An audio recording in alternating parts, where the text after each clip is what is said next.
Hello everyone, I'm your boy Ben Boy, and welcome to an overview video of a game. Now today you may be wondering, well Ben, why are we on your fucking Steam library page? Well, I'll be showing you this game right here. It is called Black Squad. I've played 9 hours of the game, probably almost 10. And I'm going to show you this game. So we're going to hit up the store page. Let me show you this game. So, it is basically a free-to-play combination between Counter-Strike and Call of Duty. So, let me explain. So, it has BattleEye support, dedicated servers, great shooting mechanics, amazing netcode. Black Squad is a military first-person shooter game using the Unreal Engine 3 to show realistic graphics and dynamic visuals. Absolutely no pay-to-win. Welcome to the best free-to-play shooter on the market. The reviews are very positive. It's developed by NS Studio and published by NeoWiz and NeoBricks. It's a pretty fun-ass game. So here is the game. Where are they at? Here are the requirements. You need to run it. You need at least Windows 7, that processor, that memory, that graphics card, and here's the system requirements. Go ahead and pause the video if you want to read those. But it is, again, like I said, free to play. And we're going to be playing it today. So, first of all, I'm going to boot up the game. It's going to ask me a launcher question. Absolutely. Here we have the launcher. Now, this game, I'm not sure if you saw it on the store page. This game is in pre-alpha. Or, not pre-alpha, pre-release. You know, whatever. In other words, it's not even technically in full release yet. So here is the first thing that you are going to have to do. Down here next to the play button, you pick your server, you pick your language. And right before you hit the play button, you want to hit this safe mode setting box. Click this safe mode setting box. If you don't, your game's not going to work. I have had a few friends who have tried to play this game with me. They try to launch it without safe mode. It asks for a DDL3 update. That doesn't exist. So you're going to want to hit play. And then this cool little overlay will pop up. Then it'll launch you right into the game. So I'm going to take you guys through some of the settings of the game. Some features of the game. All that nice jazz. Here we are. Black Squad card. I clicked through a couple of the screens. Right, so here we are on the Black Squad homepage. Now you may be wondering, Ben, I don't like windowed games. Well, not to fret. They have full screen window mode and window mode full screen. I do not like full screen games. I'm going to be honest. At least I don't now, considering the fact that I don't have my second monitor set up. So I use window mode full screen.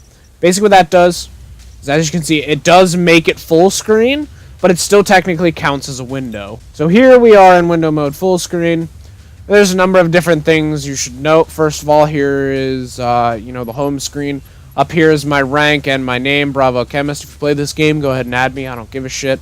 No guaranteeing how long I'll be playing this game after Black Ops 4 comes out, but that's another discussion for another day. Here you have the event list. It will show you your daily logins, your daily missions, your weekly missions, special events, clan daily mission. Here you have your inbox where it will, basically your mail. So, for example, I have a booster sitting there waiting for me, and here I have a crate and 15k gold. So I'm just going to open this box for you guys, show you guys the box system. This is a standard daily login box. Something really cool is, how a lot of games, like for example Rainbow Six, you have to slide your thing across. Well, this game you have to click and flip the card. So as you can see, I have full control over the card. I'll let go to flip it. And I got the M67 frag grenade with the cherry skin on it. Very nice, very nice. We'll receive that.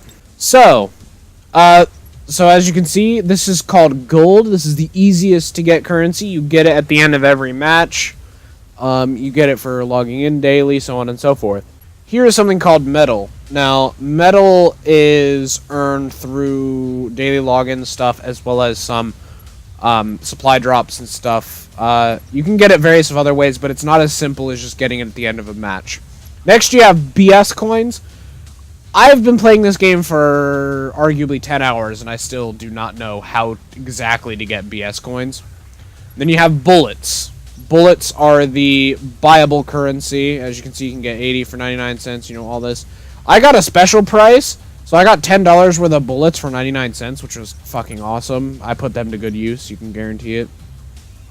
Bullet refresh, so you can refresh just in case if it doesn't update immediately. So that is inbox, and then messenger, there are, you know, there's your friends and clan members. Yes, this game does have competitive clan stuff.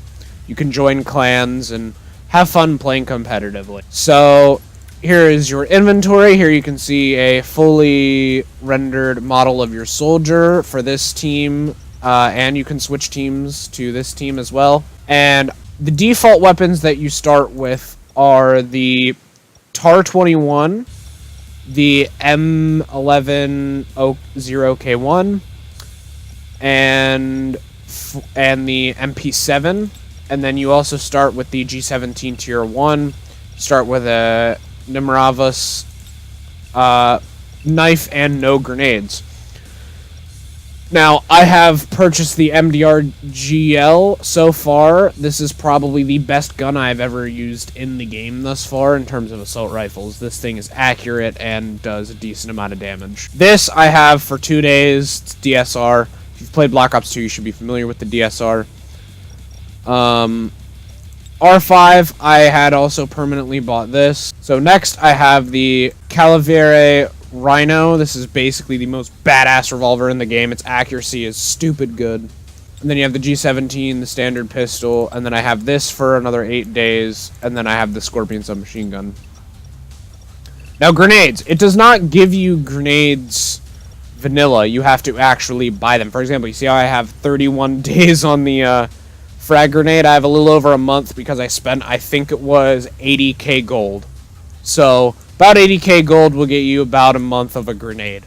So times that by 2 for the smoke and you got it. The flash grenade is not that good. I wouldn't suggest using the flash grenade. I'd rather use smoke. It's a bit more tactical. As a matter of fact, I forgot to put these back on. So I prefer the smoke grenade. It's just a lot better. And then everyone has a flak jacket. This is the inventory screen.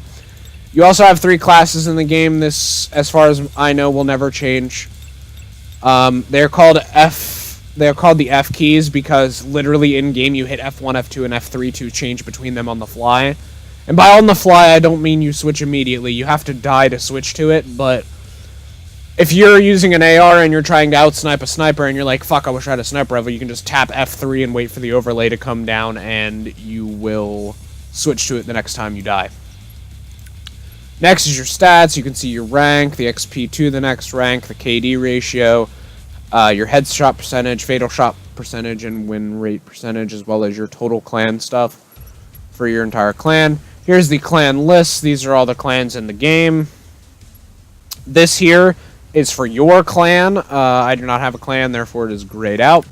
Here's the shop. This is a shop where you can buy a few things with bullets and where you buy a lot of bullet stuff and gold stuff. Metal shop, as the name suggests, is where you buy stuff with metal and BS coins. So here is where all that other stuff is that you would normally get from crates temporarily. You can buy permanently with BS coins. Next is the random box. This will tell you what you can find in what boxes and stuff. So, you know, these are all weapon-specific boxes, so you have a chance at getting those specific weapons from it. And here are some other boxes. So, for example, the 2017 Winter Special box, you got this knife. I can't read that. The SR-47 Snowflake, the AK-12 Snowflake, the DSR Snowflake, and 450 BS coins. So, there are a bunch of little doodads and boxes and stuff that you can get in this game. Then here are the settings. You got your graphics qualities, your gamma, all of your screen textures, advanced settings. You can set individual texture settings. Here you have your controls for your... Now, okay, here's something a little interesting that I find with this game and that I actually kind of like for people who can make use of it. As you can see here, we have preset 1, preset 2, preset 3. These are your F classes. So preset 1 is F1, that's F2, that's F3. You can adjust the individual mouse sensitivity for each one. So for example, if F1 is your AR class, you can set it to about like a medium 16. If F2 is your SMG class, you could jack that up. So then that way, you know... And then your preset mouse 3, if this is your sniper class, you can change your sensitivity to something lower or higher. So what you could do with your sniper class is you could make your hip fire sensitivity really high, like an AR size, but then you can actually uncheck this box and adjust the individual zooms. So zoom 1 is your, like, I believe 4 times, and then zoom 2 on some sniper rifles is an 8 times zoom. So you can individually adjust the 4 and 8 times. So you can turn the zoom 2 way down to almost nothing. So that way when you swipe your mouse, it's a lot more fine-tuned, and you can make zoom 1 as high or as low as you want. Keys, this is, you know, key mapping. You know, big deal, not big deal. A lot of games have this. However, here's where Ben will make a little bit of a personal complaint. This game does not have gamepad support. It does not have controller support, which... I understand that this is probably some, you know, me, you know, oh, filthy casual, plays console, PC Master Race, but I can't really seriously, too bad, get into a shooter without a controller. I just love using controllers for competitive stuff, and the fact that I can't plug in my PS4 controller and use it, even with DS4, which is the software that makes PlayStation 4 controllers into mapped to 360 controllers, I still can't use that. There is absolutely no gamepad support for this game whatsoever. It's still fun as hell, but, you know, it just sucks when I, you know, go to hit the A button to move left, but instead I tap caps lock, and I'm like, well, fuck. Sound, we have volume. I have it down to 10 right now. I have no idea what this is going to sound like in editing, but, fuck it, I'll wing it. BGM, I don't know what BGMs are. Honestly, I'm sure if somebody tells me in the comments, I'll feel like an idiot. Sound effects, voices, and hit sound effects, basically hit marker sounds. Gameplay, you can change your reticle between these lovely 6 options, and you can toggle to see it against different backgrounds. Here you can change it to whatever color you want amongst these 8 presets. However, you can customize it with RGB scale. Crosshair size, you can change it all the way from 0.5, where it looks like a speck on the wall, to 3 times, where you can actually see it and know where you're aiming, like how I like. You can make the outline, you can give it no outline, you can make a gray outline, so it's like a bit whiter, or you can make a black outline. Alpha, I'm not sure what alpha does. Oh, alpha is how opaque your crosshair is, and fixed and unfixed means when it's not fixed it blooms, when it's fixed it does not bloom. And contents rating is grayed out. Why, I don't know. There's other, you can change your field of view and your specific weapon field of view. This right here, the weapon field of view, I enjoy this setting. However, this is basically an extremely dumbed down version of the feature that is in Halo Online, which I featured in the Every FPS Should Have This Feature video. I'll put the link to that down in the description if you haven't watched it yet. It's honestly one of my favorite videos that I've made in a long time. And then display a friendly IFF. I'm not sure exactly what that means. Probably information above their head, but I have that on anyway. Let's get into a bit of practice gameplay, shall we? So, you have Demolition 8v8, destroy the target area, protect the target area, or eliminate all enemies to win. So this is basically search and destroy.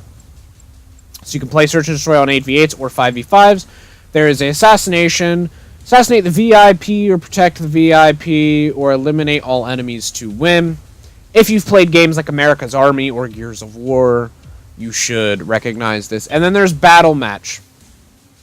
It says destruction, destroy the enemy team's base to win. I've never played that. I mean, I've never played Demolition either, but at least that I know is search and destroy. I've never played Battle Match. I don't know what Battle Match is like. So, first thing you may notice right as we load in is you do not start with full ammo in your magazine. You actually have to reload to get that last round back. It's very similar to Battlefield. So R is to reload, You can use your scroll wheel to change weapons. Up usually switches or down switches. Although the order is sometimes kind of confusing, to be honest. I'm not exactly sure what they were thinking with that. So use the number keys. So 1 is primary, 2 is secondary, 3 is knife, 4 is grenades. Double tap 4 for secondary grenade, and then 5 does nothing. So every weapon will have a sight on it and some other type of thing, either a grip or sometimes a grenade launcher. To use grenade launchers, just tap 1 a second time. You can't, if you want to use the grenade launcher from a secondary weapon, you unfortunately have to switch and then tap 1. There's no quick way to it.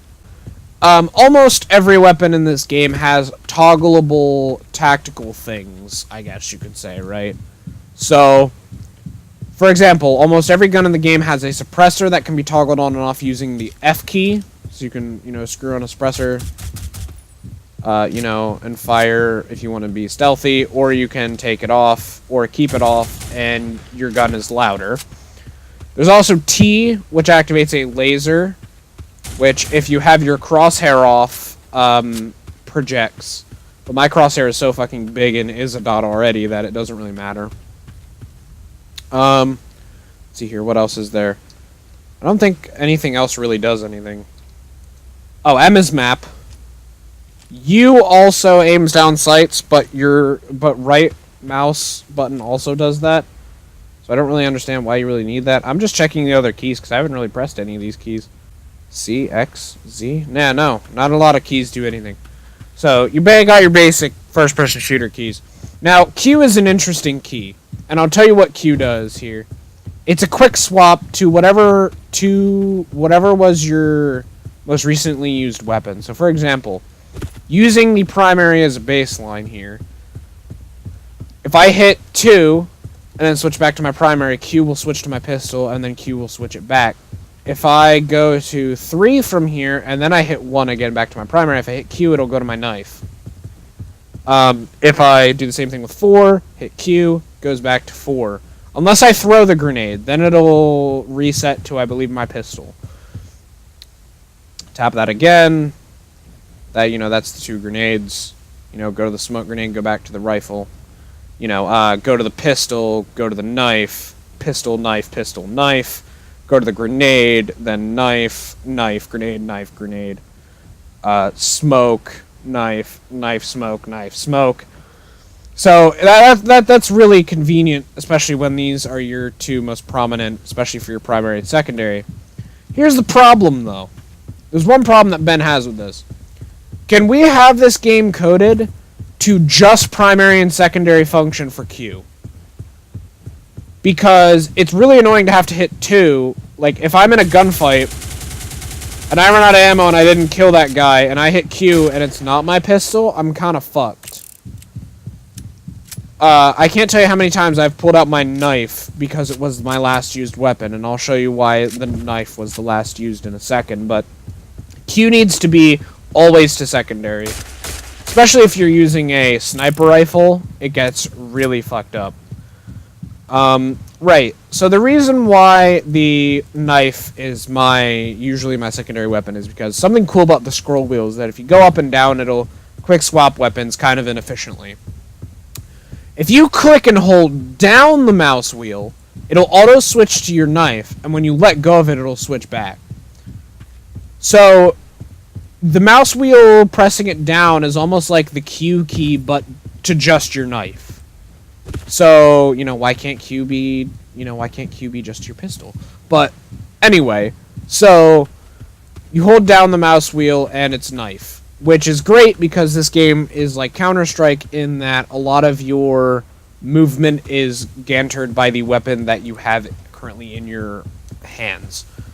So with my AR, I move a lot slower, and then when I pick out my knife, I run a bit faster. So usually off spawn, you can pull the knife. If I'm legitimately playing this, map, I'll spawn in and then I'll just pull the knife. Maybe toss a nade up over, and then I'll be, right here, ready to, take people out. Also, I made shift by crouch. Shift is not normally crouch. I don't remember what it is, but I had to switch that around because I do not like shift not being crouch. Shift would be sprint if this game has a sprint, but this game does not have a sprint. So that's how it's like CS in my opinion. It's also like CS because even though there's a name down sights feature, hip firing is just as accurate as long as you pace your shots. So now this is specifically practice mode. Now I have now officially told you everything you need to know about normal matches. Now this is specifically practice mode. Now, why is practice mode so much, I guess, so much more interesting than normal mode? Well, normal mode is your typical run-of-the-mill first-person shooter. In practice mode, as you've probably seen this entire time I've been talking on the right side of the screen, there are special keys that do special things. For example, this is available in the normal mode. You can switch. Now, in multiplayer, the switch is not instantaneous, like I said. You know, if I were on my AR and I hit F3, my sniper rifle just wouldn't pop out from out of nowhere. I would actually have to wait until I died. But that is a thing that the practice mode does that the normal game does not. You insta-swap classes, whereas in the game you actually have to wait for the classes to change every time you die. Another thing that this game does, that practice mode does, is allows you to change teams pretty instantly. I say pretty instantly because you have to wait for the respawn bar to go down. But you can change teams back and forth, you know. There is a projectile camera. So if I use my grenade launcher, bow, it follows my grenade. So yeah, so that's just another one of the features. So you can toggle that off, and now it won't follow my grenades. Now the other thing is the stopwatch. Pretty straightforward. You just start it and stop it, and then F7 resets. Do that. But the coolest thing the practice mode allows you to do is create bots. They don't have any AI as far as I know, but you know, you can tap 9 here and create a bot, and he is technically on your team but also an enemy. So, you know, let's just test how much damage. I accidentally hit F4. Oh, these are just testing how much damage something does. So if I shoot this guy in the head, each bullet of this rifle in the head does 75 damage. If you hit 0, it removes all bots. Kills them off. So, you know, if I want to test something like, how much damage does this do to the head? 75, 75, and he's dead. If I wanted to test my pistol, it's a one-shot headshot. Does 40 to the chest. Test the AR. Does 40 to the head. Does 19 to the body. Want to test my sniper here. 100 to the head. I missed. 100 to the chest. 100 to the... Oh, that counted as the torso? Legs is a 72. So there you go. You can mess around with different, weapons and, you know, see what damage they do and whatnot. So yeah, that's the practice range. Let's go ahead and quit out of here. You can also access your settings in-game as well. So yeah, I think I'm pretty much done showing you guys Black Squad. I know there was no gameplay, like actual, you know, online gameplay, but I'm still garbage at the game, and it is not only to spare myself the embarrassment, but also to just, you know, it's more about the features that the game has rather than the actual gameplay. If you guys want me to do a video overviewing how the gameplay feels, comparing it to other games, and do other stuff, leave a like and write in the comments that you want to see it. Anyways, guys, I've been your boy Ben Boy. Thank you all so much for watching, and as always, I will see you all in the next activity. Bye-bye.